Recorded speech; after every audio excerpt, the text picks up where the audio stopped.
Welcome to Mock the Week. I'm Dara Breen. Joining this week are Andy Parsons, Ben Narson, Russell Howard, Frankie Boyle, Hugh Dennis and Michael McIntyre.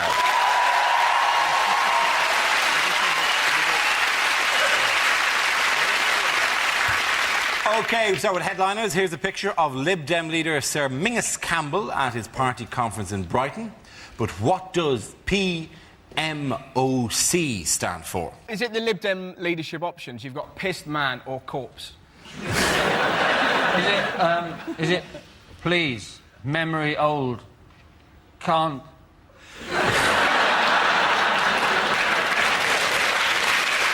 It's horrendous, doesn't it? He looks terrifying.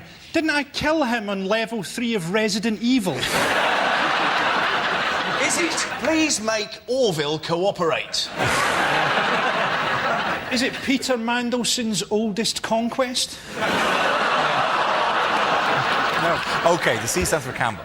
Problems mount on Pressure Campbell. mounts on Campbell! Pressure mount on Campbell!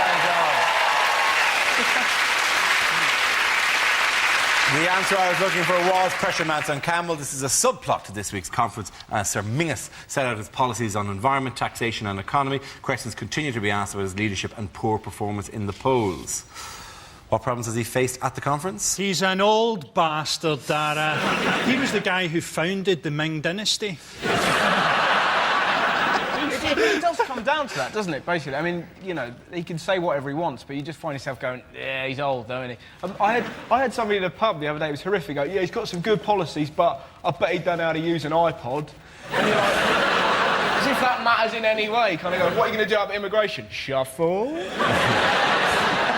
It's not even so much that he's just old, he's so sort of lifeless and lacks energy. There's more life left in Robin Cook.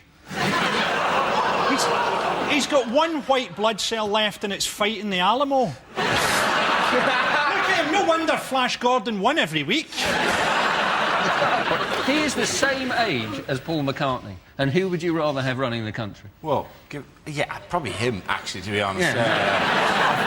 Isn't it? Surely if anyone's praying for an early election, I mean, he must be praying for an early election. It's number 2 on the list in his prayers after painless death. Early election. Who prays for a painless death every night? Surely every morning and every night. He says he wants a greener vision of Britain. Yeah. He's going to have a greener vision of Britain, isn't he? Because soon he's going to be looking up at it through about 6 inches of grass. But that's the problem. Surely they'd bury him deeper than that. 6 inches of grass? What kind of cheapskate funeral home is he going to? He's only 66. I know. Ancient. That's all he Jesus. is. Ming has said he wants to hammer the rich people. Yeah. He said he wants to hammer the top 10% of earners. And people going, well, you know, you'll never get people to vote for increases in tax. Well, I think if it's just increases in tax on the top 10%, then people will probably be going, maybe we will vote for that. The rest of the 90% of us going, Sodom. You know? How you feel about that as host of a top television show, I don't know. Sodom. They're not getting in, are they? They're not getting in. OK. But see, that's the interesting thing, because he can say he's going to hammer the rich, but ultimately the rich own the media. So that's why there's photos of him near toilets looking really old. So there's absolutely no chance of That him photo winning. near a toilet, by the way, will probably be the most famous there shot. you I think. go. This is the shot you're going to see everywhere with regard to the Liberal. Him just pointing at a toilet. And pointing at a toilet and combined exercise machine, where you can clearly sit down and isolate your pecs. I do a couple of reps just as I'm on the push-out. Inhale and push it. The new abdominizer.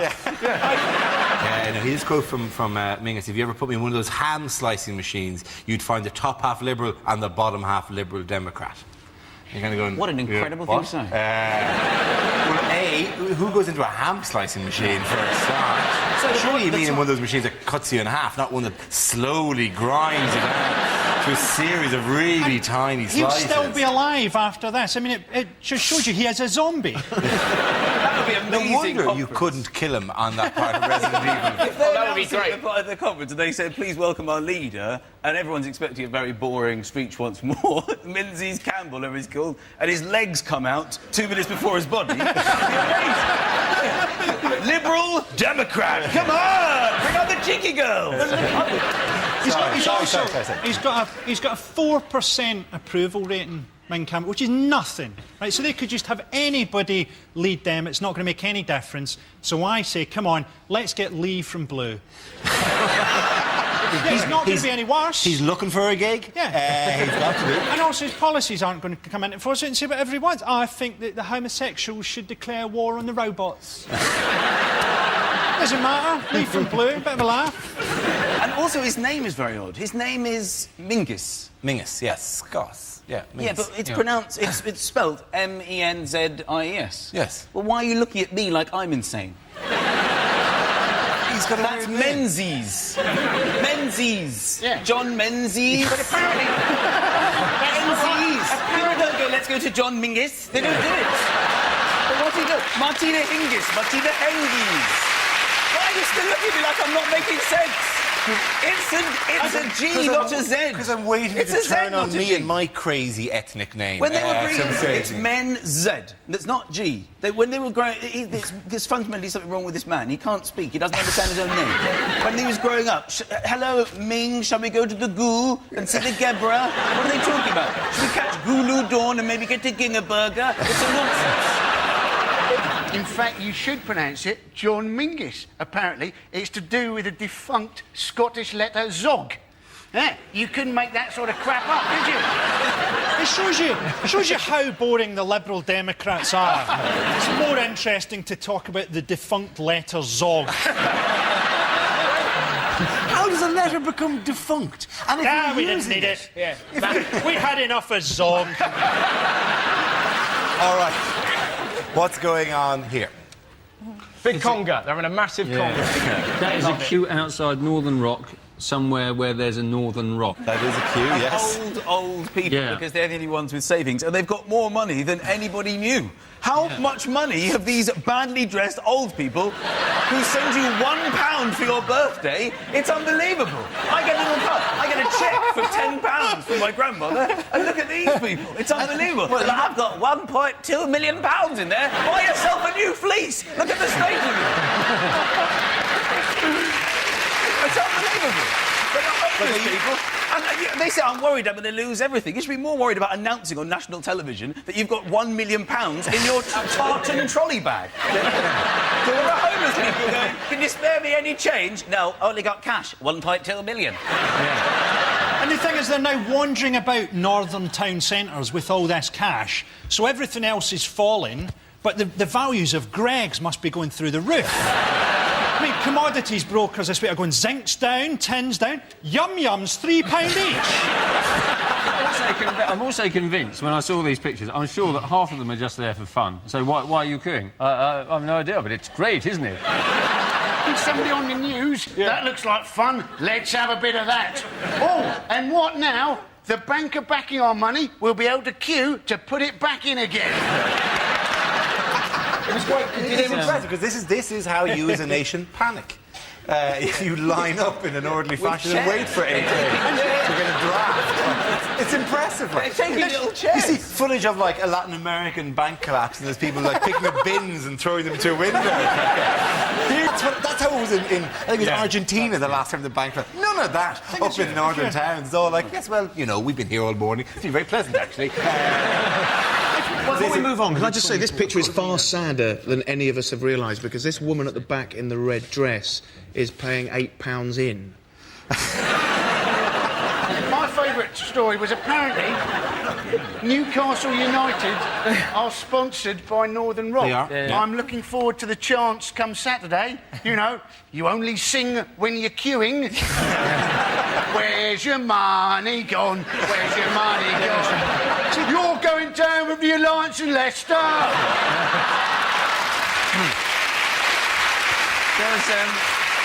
I didn't even know that banks borrowed money. This has come as quite a shock. You go to your bank, you borrow money, you expect that institution to be giving you money. It comes as quite a shock to me that people are in there going, can I borrow £5,000? And then they're going, just bear with me. You know when they always get up and they go away? They're on the phone in the back going, is that Ocean Finance? I'd like to borrow £5,000. Yes, I am a homeowner.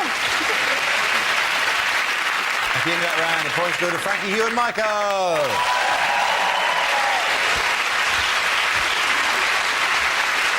Now we play a round called Northern Mock. This game involves Michael, Andy, Frankie and Russell, so if you could make your way to the performance area, please. This is where we test our performance stand-up skills. We spin the news generator, it settles on a topic, and anyone can volunteer jokes. The winner is the team I judge to produce the funniest stuff. OK, here we go. Let's spin the wheel. The first subject is health. Going to volunteer, Frankie. Part of the side effect of the smoking ban in Scotland is that every pub, no matter how terrible or horrible, now has tables and chairs outside it. Basically, Glasgow looks like Paris after a nuclear war. People say there's no such way as a good way to die, and those people have never heard the phrase drug-fuelled sex heart attack. There's a great case in Scotland at the minute. A guy had a sex change, and he had everything chopped off. And then he decided that he wanted to change back. And they wouldn't let him. So he went to the European Court, and they said, OK, you can change back. Now he's changed his mind again. Wants to stay as he is. Typical woman. Frankie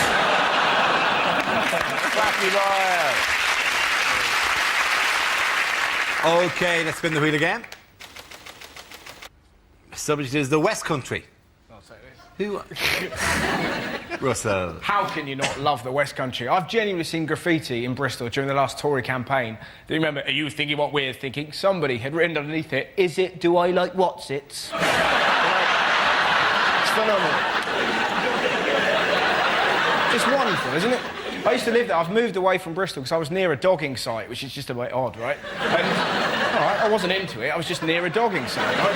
And I was talking to my friend. I was like, Jane, why do they do dogging near the house, right? And she looked and went, apparently you got really great views of the Clifton Suspension Bridge. And you're like, well, you've got faith in humanity, haven't you? Just the idea that I tell you what, it's only when you're doing the nasty in a Cortina that you can truly appreciate the work of Isambard King of Brunei. That, my friend, is craftsmanship. Shall we? Wonderful. Thank you very much, Russell. OK, we're left with Michael and Andy. Let's spin the wheel again. The next subject is North-South Divide. There goes Michael. Right, yes. Now, I am from the south. Have you noticed?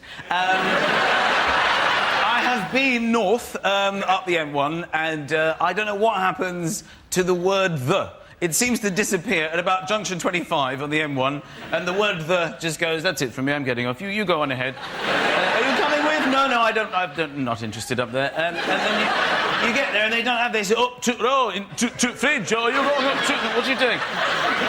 My first experience of this was when I went to the cinema in Leeds. I saw The Lion, the Witch and the Wardrobe.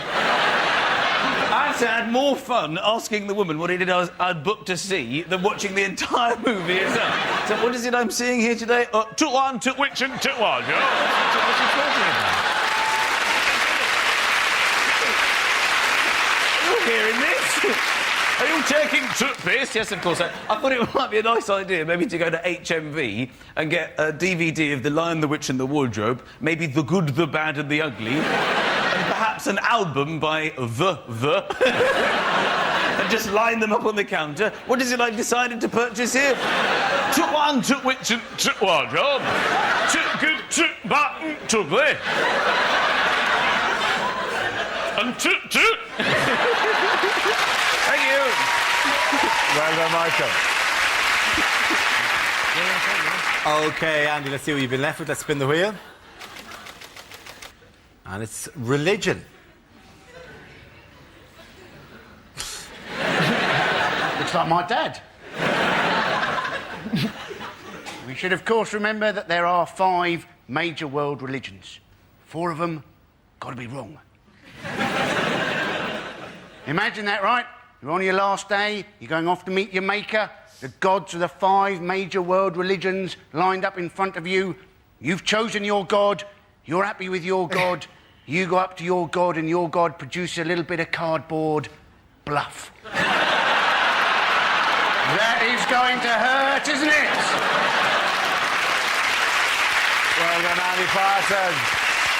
And At the end of that round, the points go to Michael and Frankie.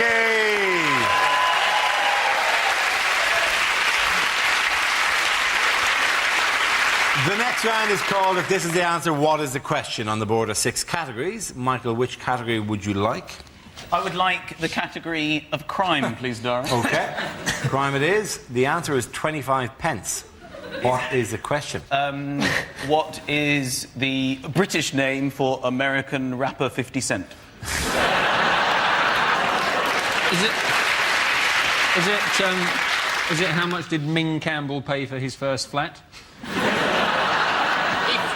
If Angelina Jolie looks $1 million, what does Amy Winehouse look like? Is it just £1 will save a child's eyesight in Africa? But having decided it's not really my responsibility, how much did I send? Is it what everyone over 30 thinks a Mars bar costs? How much would I have to be paid up front to kill Jeremy Clarkson?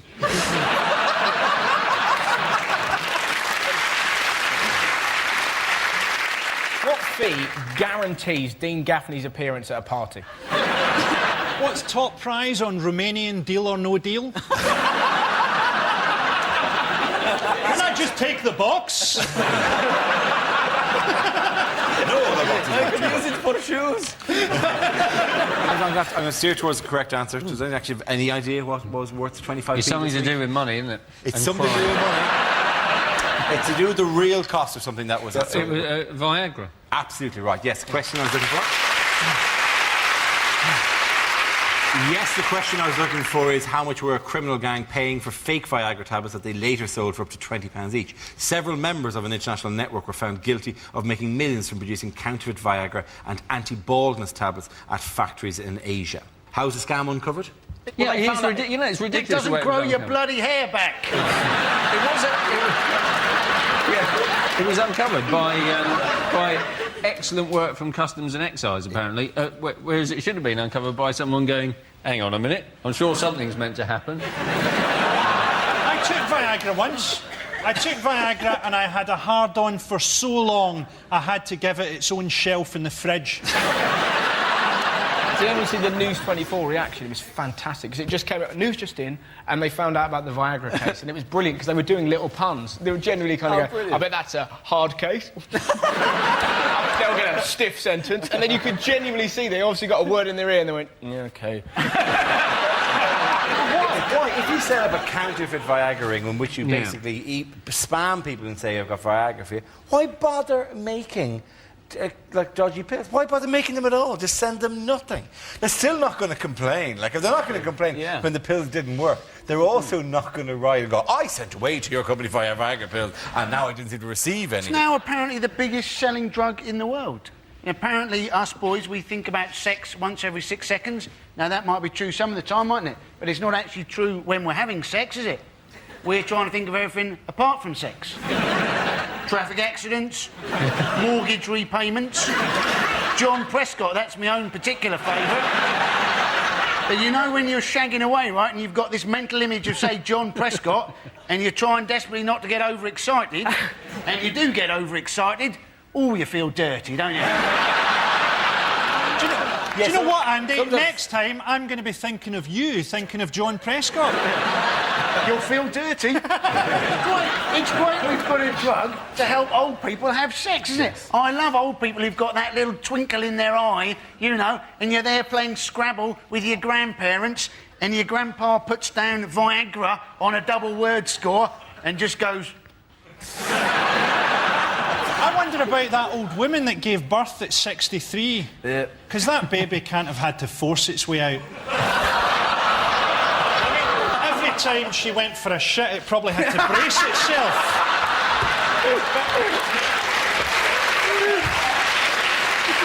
Well, at the end of the Italian Job or something. Which former American hero is in trouble again? Batman. It's O.J. Simpson. He's completely mental.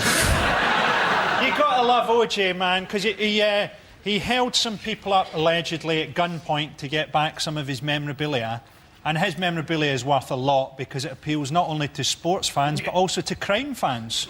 There is actually, it panned across some of his memorabilia, and there's American footballs that are signed, and there are like jerseys that are signed, and there's photograph of him in court at his own murder trial that he signed in order to be sold for memorabilia purposes. What does he worry about that? Keep smiling, O.J. Simpson. And a picture of him in the gloves. It's a pity that they've done away with Celebrity Big Brother, isn't it? Because he'd have been brilliant on that. Day 63, OJ is painting a version of the Guernica using the intestines of Charlie from Busted. He wrote a book it was like a year ago entitled If I Did It. Yeah. Which is basically him, if I did kill her, this is how I would have done it. And you're like, gee, who's his PR? Charles Manson? The book has been released, but not by him. By Murdoch, the rights to the book, If I Did It, How I Would Have Killed Ron Goldman and My Former Wife, was won in a bankruptcy case by the Goldman family. Oh, really? Who So then released it with a cover of a big picture of him and the words, I did it, with the word if in minuscule letters. And they've sold 150,000 copies in the first 2 days of release. Maybe that's See, what the thing is, he was in the hotel for a wedding. Who invites O.J. Simpson to their wedding? He just jumped out. killed his fucking wife. Maybe he just jumped out of the cake.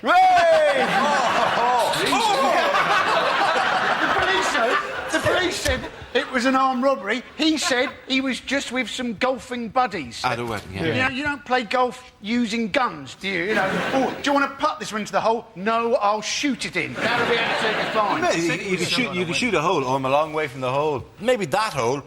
I'll get into this one relatively easily. They described the robbery as a commando-style operation. You're like, wow, thrill seeker, guns and no pants.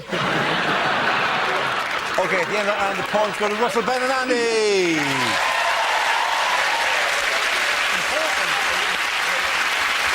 Our next round is called Newsreel, replaying a recent piece of footage featuring people in the news and ask Hugh to suggest what might be being said. This week's clip features David Cameron and William Hague. Good morning, I'm David Cameron, a.k.a. Mr Popular, winner of the 2007 Tony Blair Sound-alike competition. Not to worry, we have lots of policies. William, thank you very much. And the first policy I would like to introduce is that all bald men should cast 2 separate shadows. Well, those weren't the policies I was after, really. I was thinking more about the policy of beating children to within an inch of their lives and locking immigrants in Harry Potter's fictional prison of Azkaban. Could you... No, I can't. Because what is a policy on immigration compared with a shadow that can do that? When you move across the room, I'm good with shadows. I can use my hand. At the moment, I am doing a flapping bird. Bollocks. I will now continue with a series of impressions. See if you can guess who this one is. Now then. The band was just around the corner of your mind, ladies and gentlemen. Shawada. Look, nobody wants you to do impressions, William. People don't want you to be Jimmy Savile. People don't want you to be the Terminator. We want policies. The Terminator. Ah, interesting. I am the Terminator. Sent from the future to screw up your electoral chances. Well done, Hugh.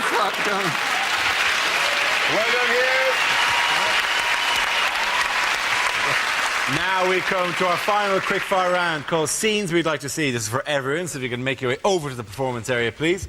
I call ideas for scenarios who have seen the performers come in with their suggestions. OK, here we go. The first subject is unlikely things for a royal correspondent to say. Isn't it wonderful to see Prince Charles being made king at the age of 137?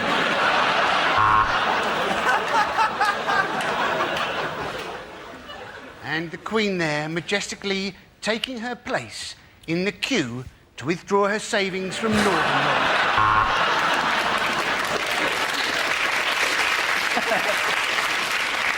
The Queen asked me if I was from the BBC. I said I was, and she told me to piss off. There we see Prince Philip going over to talk to a man from China. This should be interesting. In fact, it's the Chinese premier, and he's just asked him for a menu. Prince Harry hasn't been put off by the congestion charge. He says he still manages to come into Chelsea twice a day.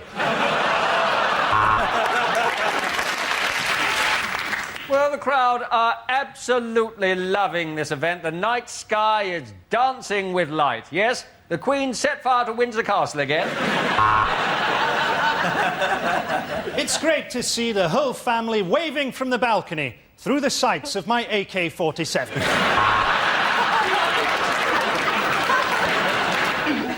And as Prince Philip cuts the tape to open this mental institution, the doctors have got him. They've got him.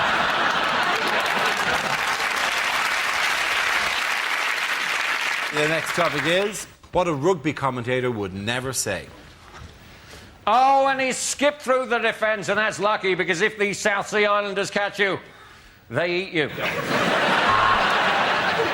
It's time for the scrum where the players can have a quick kiss and exchange phone numbers. And it's the coin toss, and Johnny Wilkinson has sprained his thumb. And that is a massive tackle. I wish mine was like that. Not everyone's been able to get tickets for this World Cup final, and we know a lot of you are watching at home. So hello to you, the England team. Oh, and it's bad news for New Zealand. Rugby doesn't matter.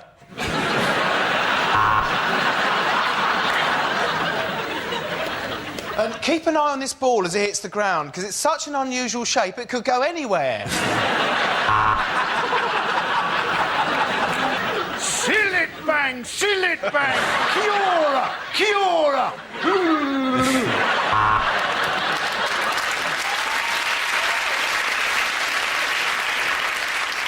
All pretence has been abandoned as both teams take to the field naked, covered in lubricant to the sound of pounding techno. Thick muscular necks, broken noses and powerful thighs. The rugby wives are minging. This young man has a brilliant playing career ahead of him, followed by a bleak career as an after-dinner speaker before his suicide at 40. Well, he is in many ways the perfect fly half. Legs of a human, torso of a blue bottle.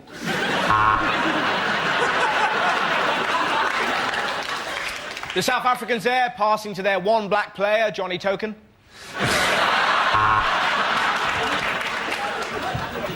So it's England versus Samoa, a team of rank amateurs against Samoa. That's it, ladies and gentlemen. The points go to Russell, Ben and Andy.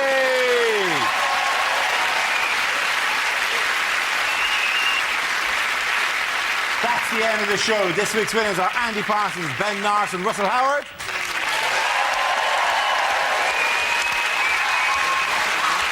Commiserations of Frankie Boyle, Hugh Dennis and Michael McIntyre.